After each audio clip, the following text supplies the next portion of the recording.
Welcome to the first ever Shiny Things Improv podcast. I'm your host, Aaron Belaction, and this is going to be a place for me to pick the brains of all my favourite improvisers. And we're starting big because today's guest is UCB legend Matt Cutler. He was recently over from New York for the International Improv Fest in Edinburgh, so I managed to pull him aside for this chat. The day after we recorded this, his team, the Old Yorkers, hit the headline slot with the best monoscene show I've ever seen. It was truly incredible. Matt's been improvising for 18 years, so plenty of insight into the art. Here's a few snippets of what we've got coming up. Be as simple and committed as possible and not worry about anything else for this one show. In an improv scene or in my life, if I'm in my head, I would literally try to focus on exterior sensory input. Like, if you're in a kitchen, you just do kitchen things, as opposed to standing slightly turned out to the stage and standing still and being like, "You're my brother. Why are you marrying my dog?" Whatever. Chop some onions. Yeah, I don't wallow in that anymore, but I just acknowledge it. I'm like, yeah, maybe I'm not doing great improv right now. Hinge used to have a feature where if you purchased a premium membership, you could get expert dating advice from a dating expert named Emma, and Emma was me. So without further ado, here's Matt Cutler on the Shiny Things Improv podcast.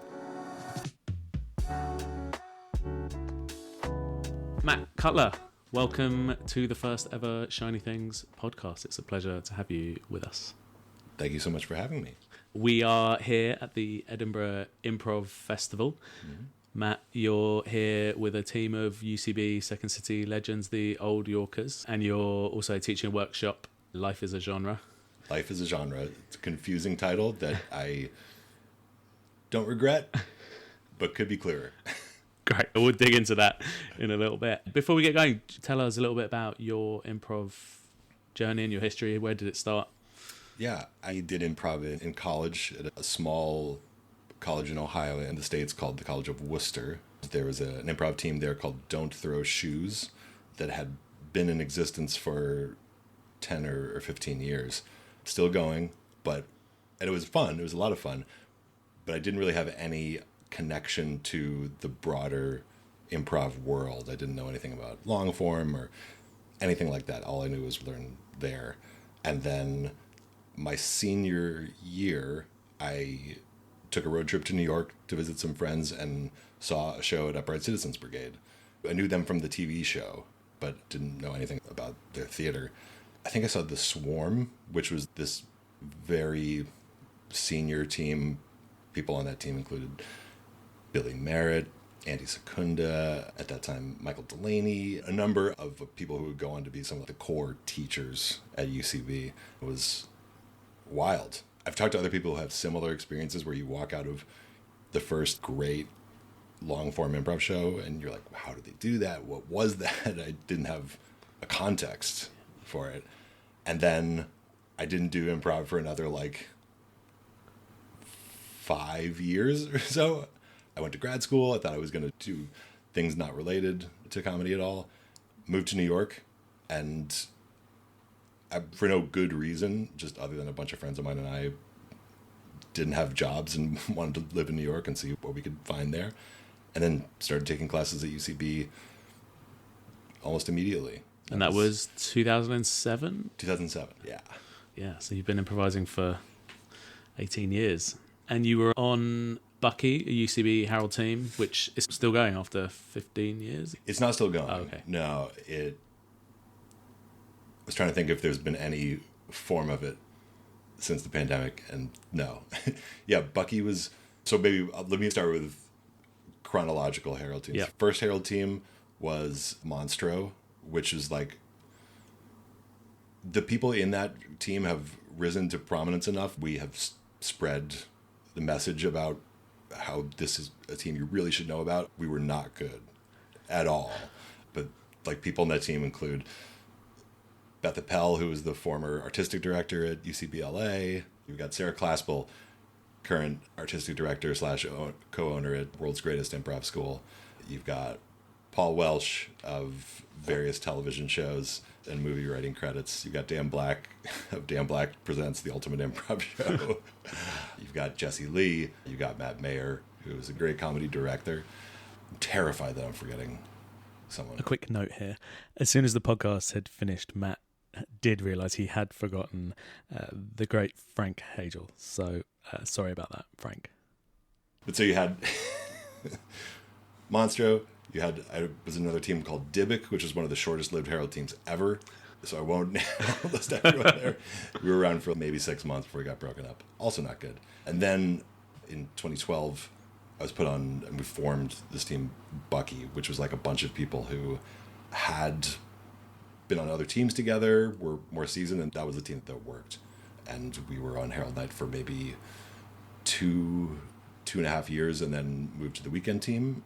And then we were there up until the pandemic, so for six or 7 years. And then when the pandemic hit and things shut down, we all scattered to the wind.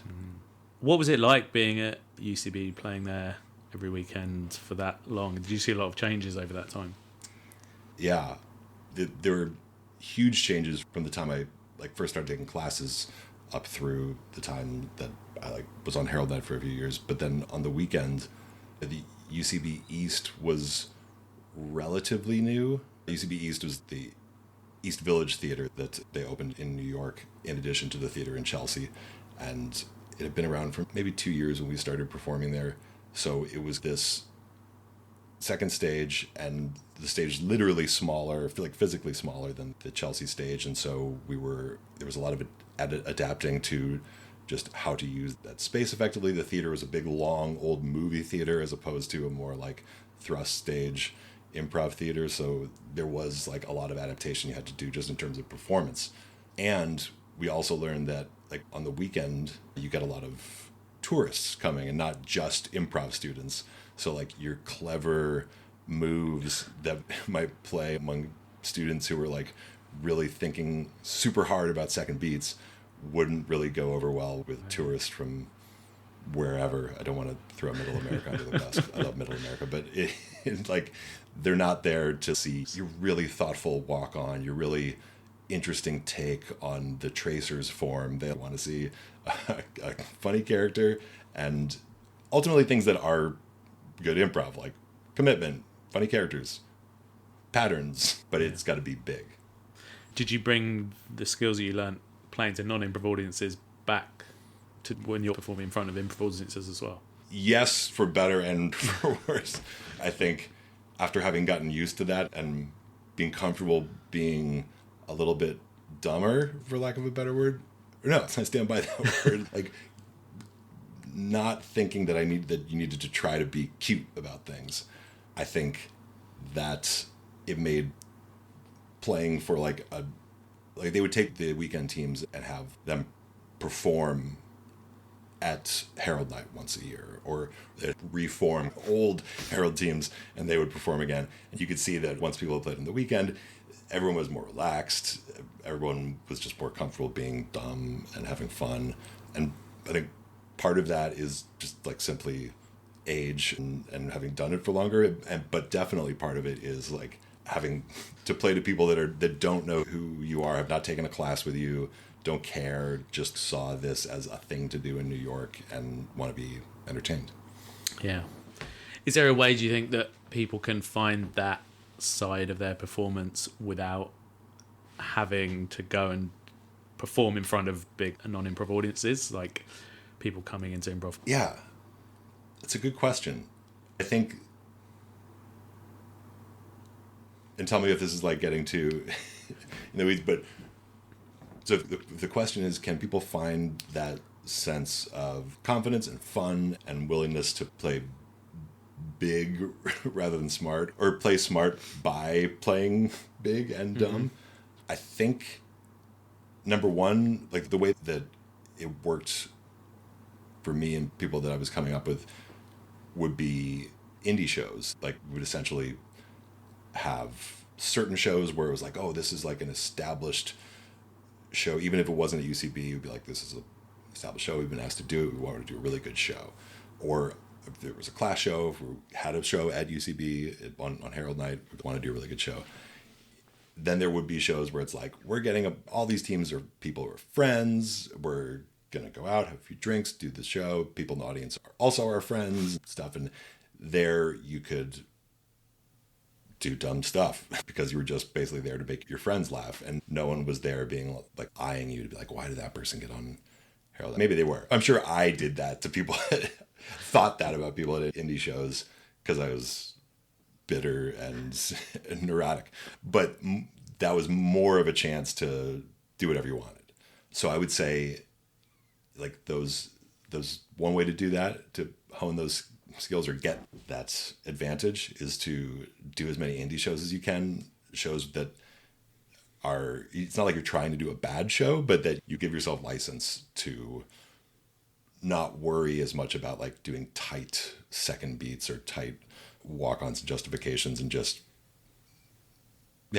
be bigger, have fun. I think another way to do that though is to try to recognize that those things that do play for weekend, like a broader non-improv student audience, are ultimately part of good improv. Like, in fact, I see it all the time. I've seen it during the festival already. Like, there are very thoughtful, smart moves that set a lot of great things up. But then there are people that come out and make a funny noise and do it, or do a silly dance, but then do it in a committed way and leave room for someone else to label it. And it doesn't have to be brilliant. The brilliance lies in just committing and being supported and supportive.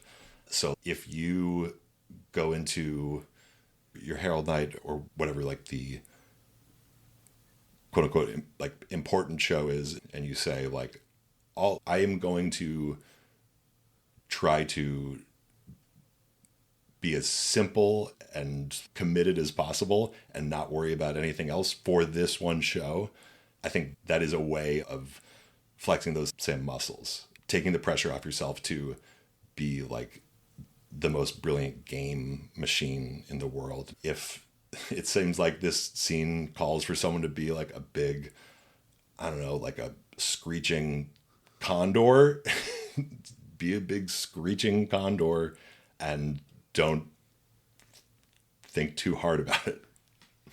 It's a screeching condor move, one of my favorites. Do you think that's related to this term, I'm so in my head? And I often find that the more I am there on the back line thinking, the less effective I generally am in the show. Do you have any tips on just shutting that side of your brain up and being front-footed and acting before you think, almost? I don't always or even usually remember to use them, especially since I've been performing less since the pandemic. There will be times when I don't do a show for a month or more, and there's always a moment of, oh, okay, I need to remember that I know how to do this. Or also, I'm with people who don't get to do shows that often. I don't want to mess this up and like mess up this scene. I find every possible reason to second guess myself and not get off. I think the best practical advice I would say is to just listen for what's called for, and to say, it seems based on what this person said in the scene, I can think of this walk on that would help, and to do that as efficiently as possible. Like, I think this will help, and if it doesn't, I'm going to be out of there quickly anyway, but I'm going to like open that opportunity to get in the show in a productive way, and then to not be a problem as soon as possible if it becomes a problem. So just like listening for what might be needed. And then the hippie existential version of that, or the thing underlying that, is I think to really try to be, every way I can think to say this sounds lame, but be other directed, have your awareness pointed out rather than in, which is way easier said than done. But like, truly, if in an improv scene or in my life, if I'm in my head, I will literally try to focus on exterior sensory input.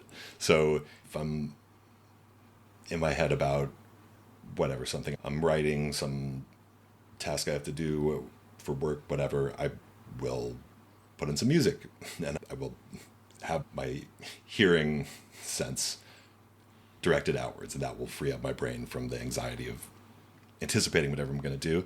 And I think in a show, when you can, doing something similar where I am going to put so much effort into listening, so much effort into observing, that will remove the space that I was using to second guess everything and overthink everything. So yeah, just like being, here's where it's, I believe all this, I just don't like the way it sounds. Like being in your body, focusing on the senses as opposed to your idea of what a funny scene should look like. I think that's the underlying force that really helps me. You mentioned doing things in your normal life. Do you find that a lot of the skills you learn in improv help you in other aspects of your life too? Yes. I think I have some, I was just talking about this with some of the other old Yorkers folks. I have some doubts about some corporations will be like, we'll do an improv workshop and then everyone will be able to just trust each other and build each other's ideas and really change the way we communicate. And I think that can happen, but not all the time.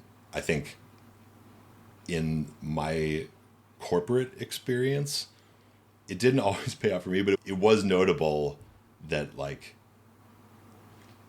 you could go around a table pitching ideas for something we were working on, and it was really apparent to me that no one was building on each other's idea. There was that it was all people waiting to put their 2 cents in, and that it stood out when I would say something as small as, I really like what Aram just said, and here's why.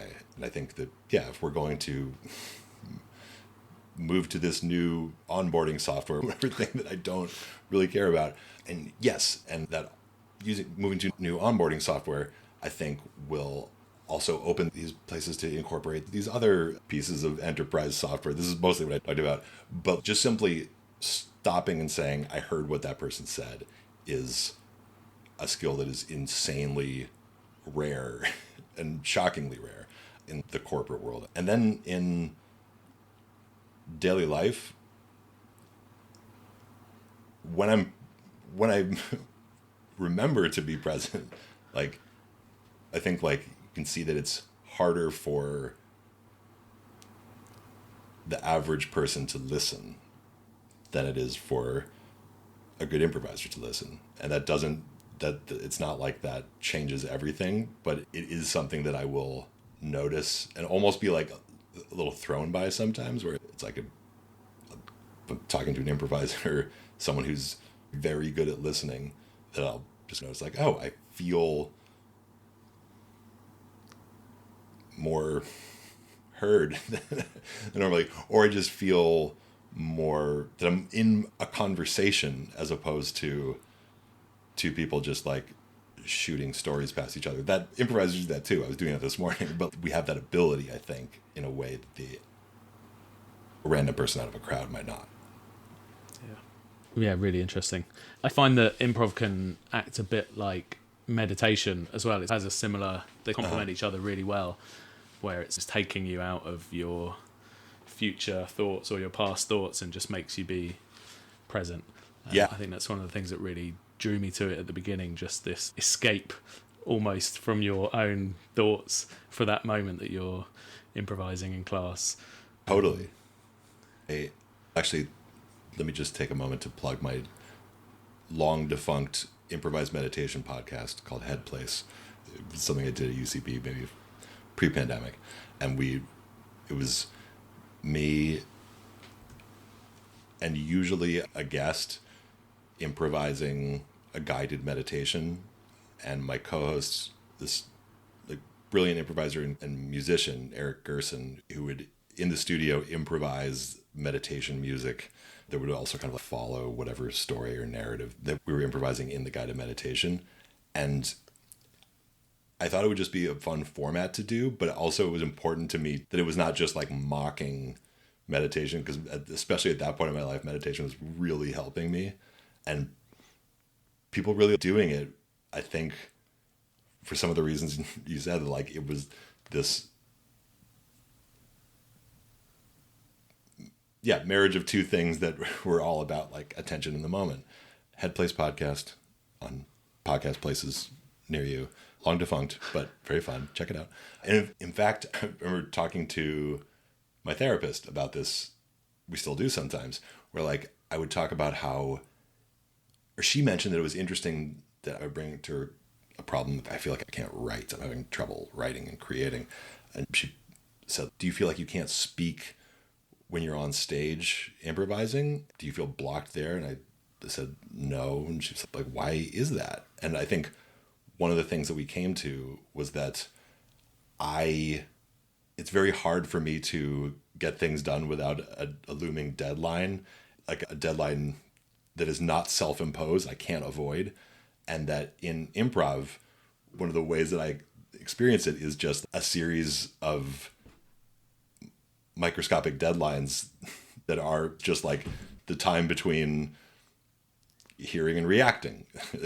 So that whereas if someone says, hey, can you write this essay or this script and it's due in 6 months, there is nothing natural in my brain that says, okay, I feel motivated to start this now. But if someone, you're in a scene and someone's like, oh my God, the old prospector, how you doing? Or whatever, then that my deadline to be an old prospector is now. And so that works. So like I have that hard deadline and I am the old prospector. Yeah. It goes with my screeching condor. Yeah. Do you think, you mentioned you did a lot of meditation in your life. Are there things that you do in your life that you feel help you on stage? Yes. I'd say help me is like debatable, but the things that inform it, yeah, like I'm very interested in history, and not that history is trivia. History is amazing. It's trivia is the last thing it is, but I do also love trivia. And so like the ability to add some specifics to a scene, to whether it's to ground it or to make it weird in a specific way, can be very useful. I think, and it's also obnoxious when I do it too much. And especially if it's, oh, in order for you to play the scene with me, scene partner, you really need to know about the singing controversy in 18th century Massachusetts congregational church polity. If you don't, then this game won't make sense. That's no good. And the singing controversy was fun. But if it's this weirdo character can just play a very realistic American like evangelical preacher and get the mannerisms and get some of the specifics of the dialogue and references, and it makes that character clear and fun to play with, then that's great.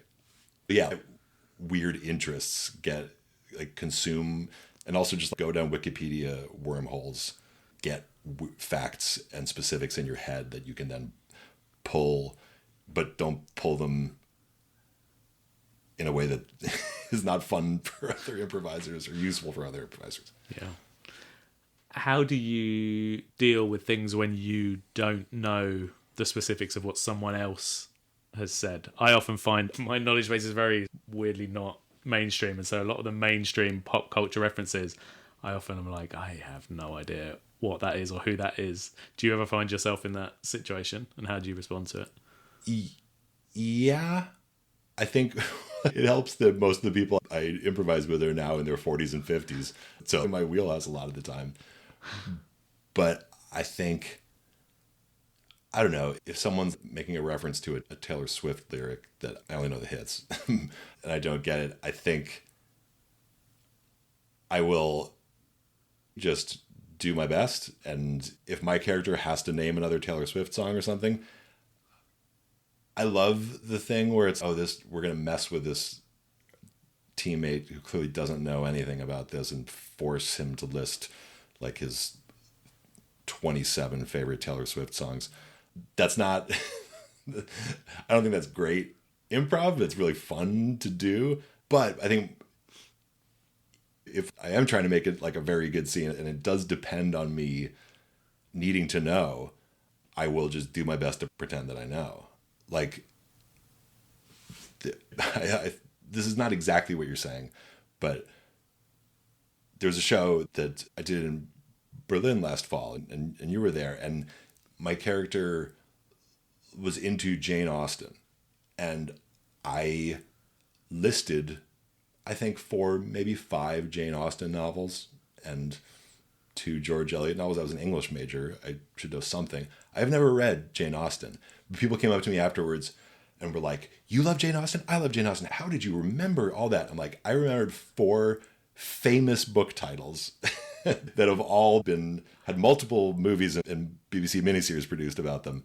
So like, that made it seem like I knew what I was talking about. I certainly didn't. And another example, I've heard people who have been in a scene playing a doctor or something and use medical terminology, and people have come up to them after and been like, "Oh, so did you used to work in medicine?" "No, I just like watched ER or something." So doing your best to fake it is usually more than enough. Yeah.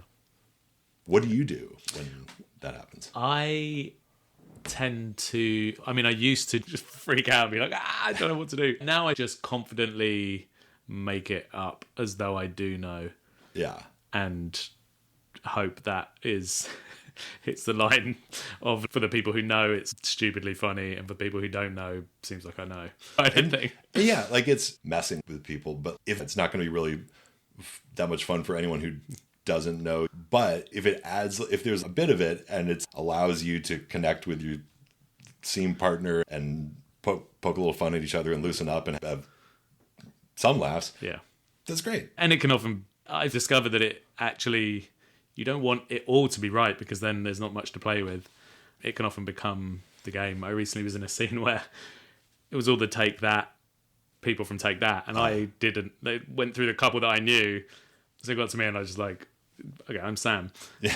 And then the whole thing became that whoever had left, and that they'd replaced them with this like loser Sam, and then that was the game. And I was like, oh yeah, you just need to do that and do it confidently and not let your brain freak out and tell you that, oh god, what do I do? Totally. And what I also like about that is that it wasn't just like, the game wasn't Arm doesn't know who's in Take That, and it also wasn't, okay, this is weird, like this is a crazy weird world where it's Sam as opposed to whoever.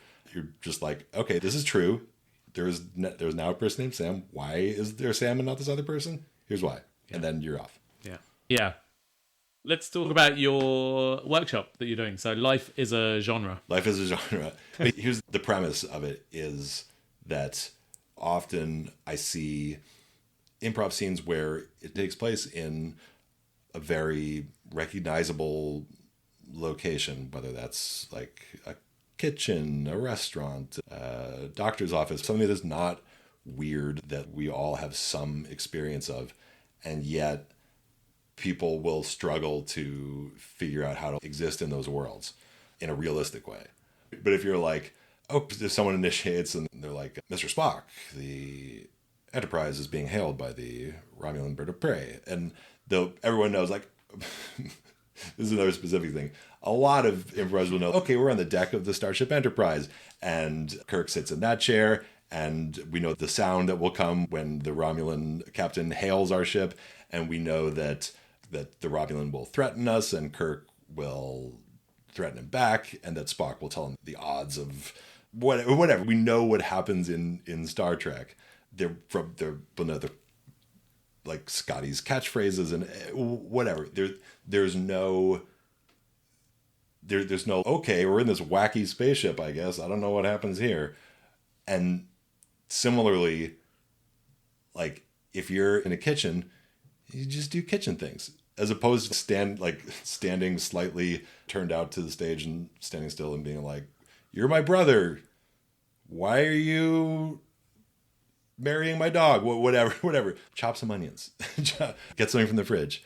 Or in like less obvious, less like everyday places, if it's a doctor's office, do the exam. Or yeah, and it doesn't have to be, to our earlier point, it doesn't have to be precise, but like instead of just being like, you got crazy leg or whatever, you're like, yeah, take out your otoscope and look in the eyes, or take the other thing, look in the ears, palpate the abdomen, say, does this hurt? Just do the things that are the genre of that part of life, and that from that structure you can find things to play. But if you take the pressure off to say, oh no, what am I going to do in this environment, that can open you up to play.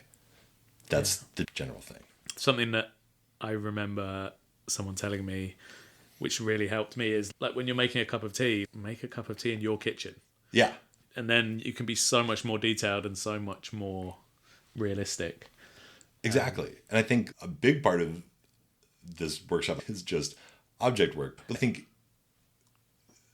using this idea of life genres tend to lead to better object work, even if that's not the focus, because exactly like you said, you're not in some amorphous kitchen and you're half like putting your hand out and flailing at a handle and opening a cabinet. You just go and open your cabinet.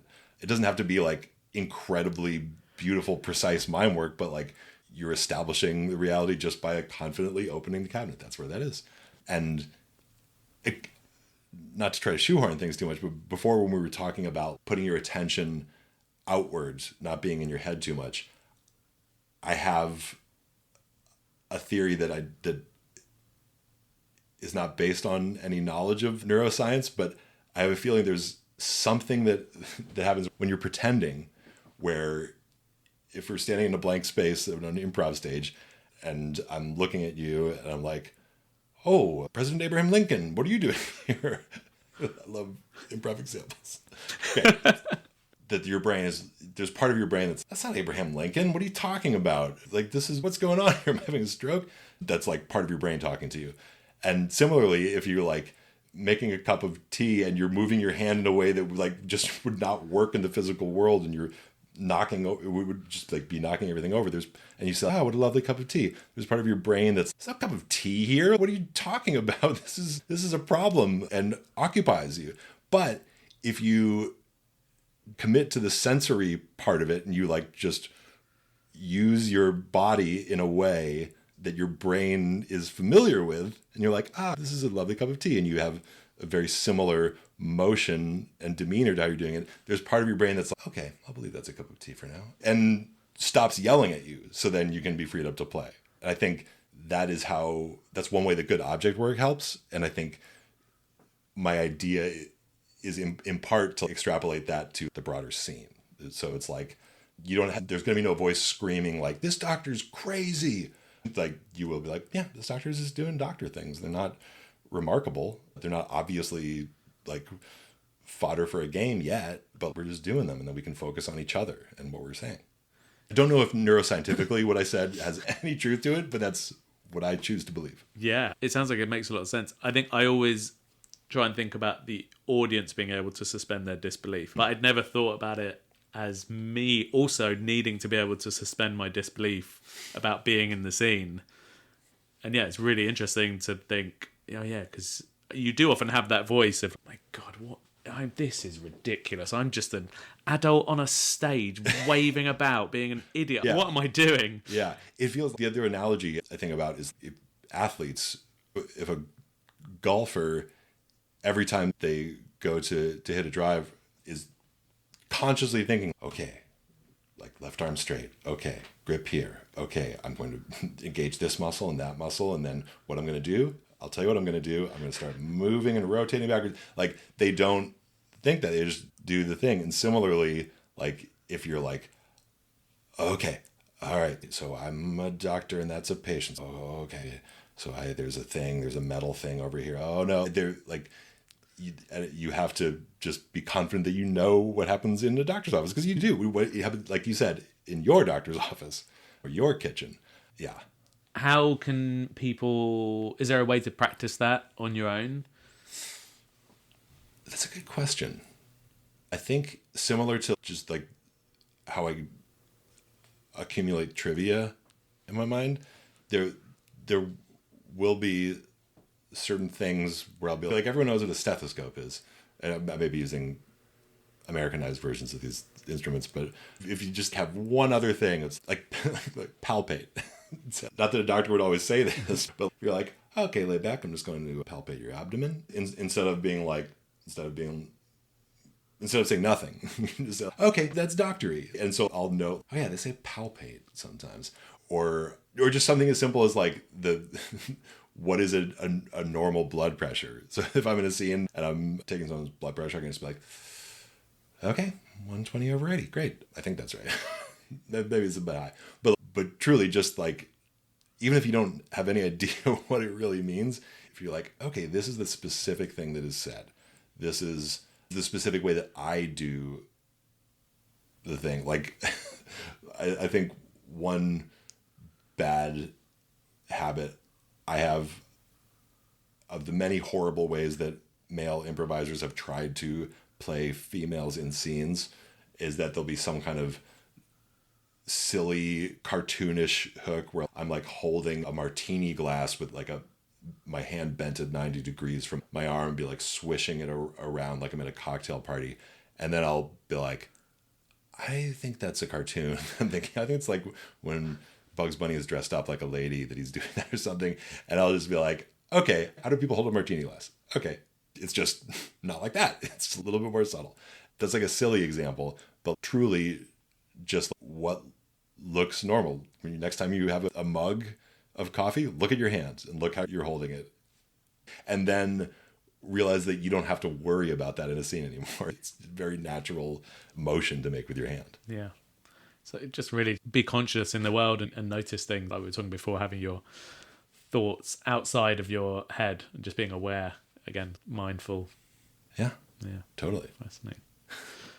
How do you deal with periods of low confidence in improv, or if you feel like you lose your mojo? I continually feel like I'm either like, oh, I think I get this, and I'm going up, and then I start going down. I'm like, I have no idea what I'm doing. How do you deal with that kind of up and down? I think I try to allow myself to just feel shitty for periods of time. Any UCB improviser you talk to, and I'm sure from most theaters, there are like these stories of getting cut from teams and who got cut from teams and how, and controversies and stuff. And I remember I got cut from a team, and I wasn't that surprised because the team was not good, but I was like, yeah, this feels bad. And part of me thought I should not allow myself to be seen as being affected by this, and I should just get right back into just doing as many shows as I can in the indie scene and sign up for a new class and be seen around the theater. And I tried that for a week, and I was like, no, I don't feel good. I'm gonna like wallow in self-pity for a minute and then get back. And eventually I did. And I've given that advice to other people. I don't say wallow, I say let yourself feel bad. Feel what you're gonna feel. And I know that's a little bit different than just, oh, my confidence is gone. But I think the thing that's similar is that if you acknowledge, like, I'm feeling like I don't know what I'm doing. I'm feeling like I do not know what I'm doing. And I'm worried, I'm speaking for me now, I'm worried that I'm just like making shows worse for people and no one's having fun. It's because of me, and they would just be happier if I never showed up. And yeah, I don't wallow in that anymore, but I just acknowledge it. I'm like, yeah, maybe I'm not doing great improv right now. Or yeah, maybe this is not as fun for me as it once was. And just acknowledging that possibility usually is the start of moving toward more confidence and enjoying it more. Like, I'll give it another sort of example of that, is that going back to the Das Improv Festival that we both did in Berlin last fall, the Old Yorkers did a show there, and there were three of us. Each one of us, it was me, Eric Tenoy, and Chris Wiener, all from different generations of UCB performers. We'd known each other for a good long while, and we performed on Old Yorkers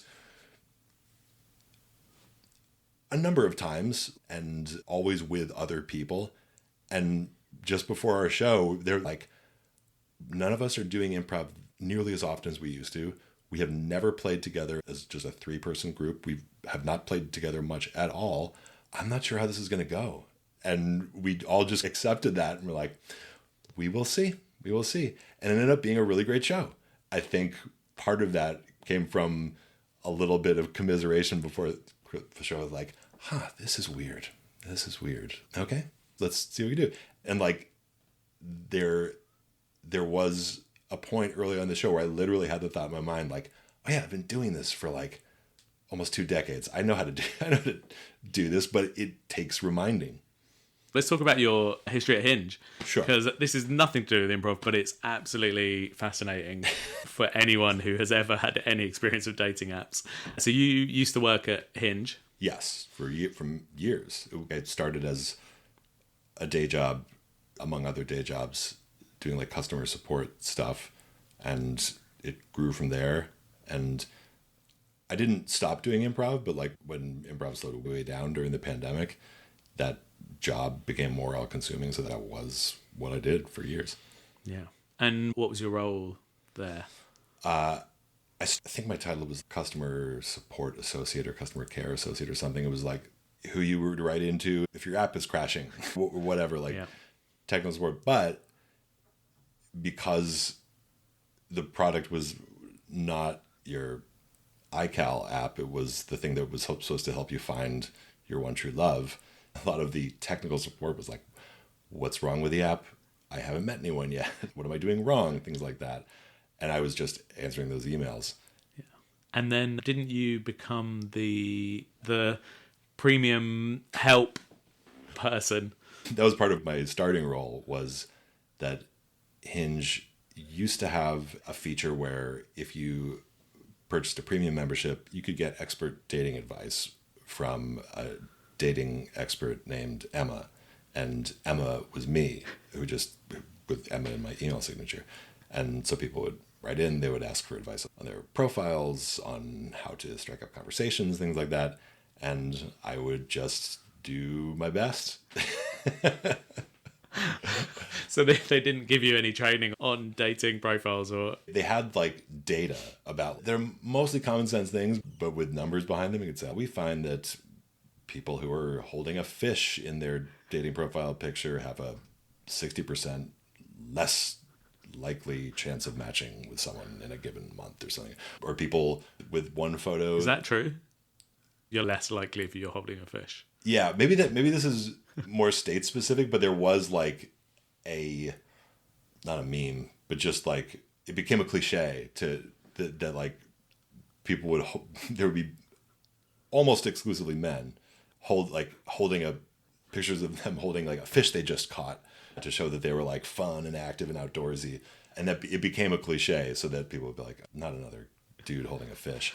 But there was also statistics to say, if you have a photo where you're smiling and you can see your face clearly, that gives you X% more likelihood of getting or something like that. I was armed with those kind of details, but then there would be ones that are people just, I don't know what to say. And I'd be like, just ask her what she's interested in. Take a look at her profile and notice something she's interested in. And she says she likes anime. Ask her what her favorite anime. Like, truly as basic dating advice as you can get and as advanced as I can give.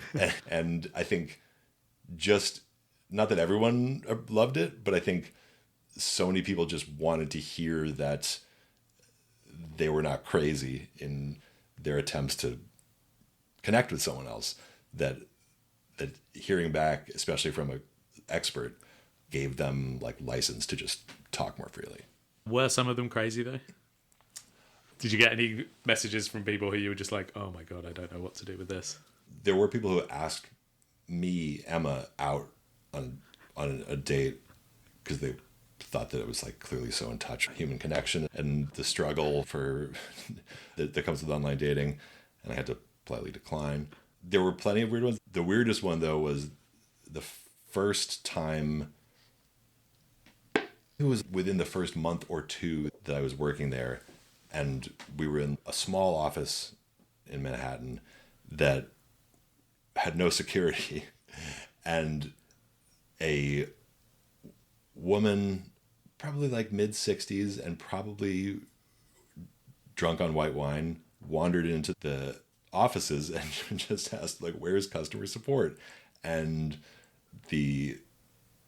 I think the vice president of product just pointed at me because it was small enough that we were all just like sitting around. And she was like, so I matched with this guy and I don't know what to say. And I'm like, oh boy. And I didn't know anything about our security protocols. Didn't have many. So I was like, all right, let's figure this out. And for an hour, maybe an hour and a half, I sat at a table with this like tipsy lady where she had the profile of this guy who like had a picture, or like, there was prompt was like favorite place to travel or something. It was like Paris. And she was like dictating poetry to me that she wanted me to then type into the app to send to him. And then she would ask my opinion. She's like, what do you think? What was that? I was like, yeah. And also maybe just say, I'd love to have a drink sometime. And she's, that's terrible. You can't, it's too forward. You can't do that. Anyway. But yeah, for an hour and a half, I was there just like trying very patiently to walk her through the technology and dictating her like free verse poetry while all the other people in the company were like trying to make eye contact with me and be like, are you okay? Are you okay? And I wanted to make a good first impression. So I was like, I got this. But we got security soon thereafter. Oh, do you know if she ever got the date? I don't know. I hope so. Did you ever have people complaining about not getting hot enough matches or? Oh, constantly. People would send a photo of themselves and then send screenshots of the people they were matching with and say, your algorithm's broken. Look at me. Look at them. I'm much hotter than them. What's wrong with you? I want my money back. This is not, your product is broken. And there were any number of ways to deal with that. Sometimes trying to describe exactly how the algorithm was not broken. Sometimes saying it can take some time for the algorithm to learn the right people to match you with. In the meantime, here are some things that might increase your chances. Like it could be something very non-personal, like the frequency that you're using the app. These are all not exactly precisely what was going on for legal reasons, but it could be like, yeah, you have rejected everyone who's liked you for the last month, or you have never opened the app in the last 6 months. It could be you have something wildly offensive in one of your photos or prompts and people don't like that. And so the algorithm is not prioritizing you. But at one point we had to get a level of crisis training because people would write in and be like, I think I'm never going to meet anyone again. Clearly, like, your app is telling me that it's hopeless. And we had to walk a fine line of, we don't want to throw the app under the bus and we don't want to tell you it's your fault. Like, we want to say nothing is perfect and we want to do our best to make the product work better for you, and we want to do our best to help you find the best way forward. I think I would only ever say this when it got very unfriendly, but what I would often say to myself, it's like, you can find something else. This is clearly not working. And I think this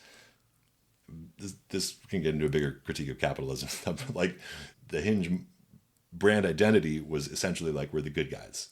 Like, Tinder's, it's too much, it's too gross, it's too casual. This is where we're being very thoughtful and where we really want to help you, and we want to help you delete the app for good. And I will say that is true of the people who are trying to build it. Like, the people I worked with are brilliant and thoughtful, and like that truly was what they were trying to do.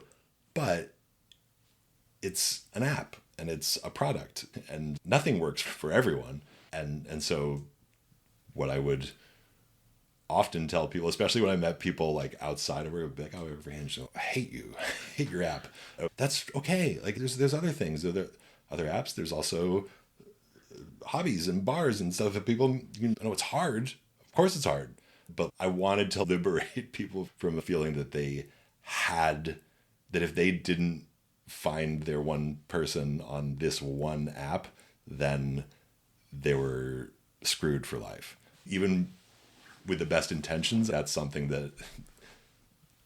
that marketing and capitalism and consumer capitalism does across the board, not just in the dating app realm, that it like led to a lot of dissonance, especially when we're the good guys.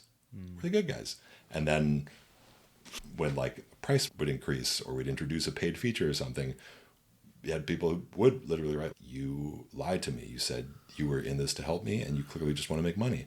What I, again, didn't say in an email, but wanted to take this person aside and say is, no, companies are not in this to help you. There are products that are good and that can be very helpful, but like, understand that we want you to buy our stuff. God, I'm so happy if it does help you, but don't think that a company is your soulmate. like that. This is something that I've only started to read about, but I started getting interested in psychoanalysis in a way because of being so alarmed at how people were like attaching to the app. Not just the people, but and I think the paradoxical thing with Hinge especially is that like they say like it's designed to be deleted. It's the tagline. And so we're saying like, no, we're not special. But that in and of itself creates a certain like lack. The person will say, okay, it's not, yes, you, the app, are not special. And so there's an absence there. So I'm now going to be drawn forward into what could be special. And the app is the thing that's saying there's something else out there for you. And that is a really powerful driver of desire, far more so than say, this is the thing you need, this is the thing you want. That, as soon as you get the thing, you're like, oh, this is not the thing I want. But if you're able to just create the possibility that there is something out there that you can never quite arrive at, because delete us. You don't need us. It's not here, it's there. Then you will always come back here because we are creating that cause of desire out there. Messed up. Yeah, I was just about to say, wow, that's bleak because it feels like that. I'm single and I'm using apps, although not so much at the moment. But yeah, you do get that sense that there's that perfect thing that you've always imagined is out there. Whereas it feels like before apps, you saw your options and you chose from your options. Whereas now it's like your options have expanded into this sort of imaginary place, but that the image of that imaginary place is created through the apps and how they work. Yes. And it feels like it must be real, but then it never quite materializes. And let me introduce another term that I haven't fully wrapped my head around, but that's like very interesting, is the algorithmic imaginary. That you have, not only, to your point, it's if you're just like out dating and you're going to bars, you're going to bridge club, wherever you meet someone, and you see who is there and you think, can I have a connection with any of these people? Yes or no? I feel positive, I feel negative, but I know that it's like that this is the world. With a dating app and with algorithms in other areas too, you can offload that processing power to the algorithm to say, okay, I have been convinced either through marketing or through some other process that this company, this technology holds a secret, and all I need to do is abide by a certain set of rules and emulate certain behaviors, and that algorithm will take care of it for me. And then if the algorithm does take care of it for you, you are so grateful. And if the algorithm doesn't, then you have now like start personifying the algorithm and the people behind it as evil, or just personifying it in general. You're personifying this thing that's mediating your life, and tons of things mediate your life. But I think there's something to this shift to being able to personify this thing that we can offload the difficult work of human connection onto, that is pretty dangerous. And also, full disclosure, I met my wife on Tinder. Obviously, we've strayed well off improv, but I had, just because you don't often get to talk to someone who has such insight into those. Can I say one thing? One thing to bridge it back, that idea of that I mentioned, that idea of lack, that idea of like ever receding possibility. It's not just that, oh, you get to the thing you're looking for and you realize that it's not what you thought it was. It's not the thing that's going to make you satisfied. There's never going to be the thing that does that. But if someone creates a belief in a thing that is just over the horizon, that they are able to control you. And I think the behavior that went along with that, just tell me what rule to follow. Just tell me like what to do to my profile, like just tweak the algorithm so that it works for me. I think that has analogies in improv and in any art form. Like when I got to a certain point, I realized, oh, like I've been like breaking my brain trying to figure out and perfect these different forms and be clever about this stuff, pick apart and analyze everything, which is still fun and good to do sometimes. But I'm like, oh, I have to listen and I have to react. And that's it. That's it. And that doesn't mean that it'll be a great show, but that is truly, if I'm not doing that, nothing else will really fix that. And similarly, if you are not like authentically pursuing activities and conversations that are interesting to you and investing your attention and thoughtfulness in a relationship, it's not going to work no matter what the algorithm does. Believing that there is no thing that will be ultimately satisfying, or coming to understand that or coming to accept that, I think frees you up in life and in improv to be satisfied. That's yeah. Okay, final thing. What do you have any advice you'd give to a new improviser, someone just getting in to improv? I have so many. I won't limit you to one. You can have a couple if you. I would say number one, if you're like starting off, like taking classes at an improv school, jump in with both feet, commit fully to those classes, do what your instructors ask of you, see as many shows as you can, and go through the curriculum. But then decide if that's what you want to do. And also then don't believe that any one school is like the end all be all of things. Do your own stuff, whether that's like putting on your own indie improv shows, whether it's also doing other types of comedy and writing and stand up. Like you will, even if your end all be all goal is to be like a performer with a primetime slot at any given theater, you will be a better improviser by having other shit going on.